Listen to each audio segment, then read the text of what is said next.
আলহামদুলিল্লাহ রাব্বিল আলামিন।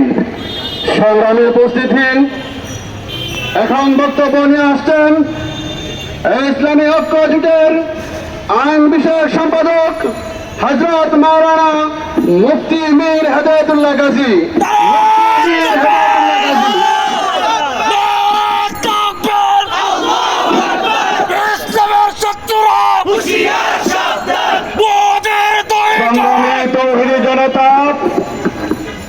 ইসলামী ঐক্য জোট আয়োজিত আজকের প্রতিবাদ সমাবেশে উপস্থিত রয়েছেন মুসলিম বর্বর কারা নির্যাতিত নেতা ইসলামী ঐক্য জোটের সংগ্রামী মহাসচিব, উপস্থিত রয়েছেন ইসলামী ঐক্য জোটের ভাইস চেয়ারম্যান সহ কেন্দ্রীয় মজলিস শুরার নেতৃবৃন্দ, সংগ্রামী তৌহিদি জনতা।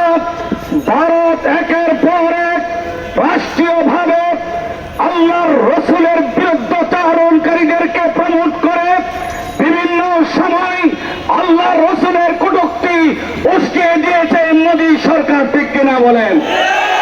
সংগ্রামী তৌহিদি জনতা, মোদী বুঝতে চাই মুসলমানের কলিজার ভিতরে আল্লাহর রসুলের মহব্বত কত রয়েছে।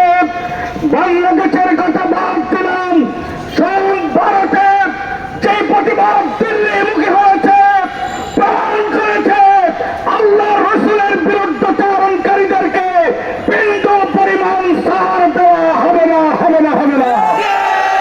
বাংলাদেশের ইতিহাস আরো কঠিন। মুফতি আমিনী আধ্যাত্মিক রাহবার তার নেতৃত্বে বাংলাদেশের বিগত দিনের যত নাস্তিক মুরতাদ রয়েছে, বাংলাদেশ থেকে বোরকা পরে পালাইতে বাধ্য হয়েছে, ঠিক কিনা বলেন?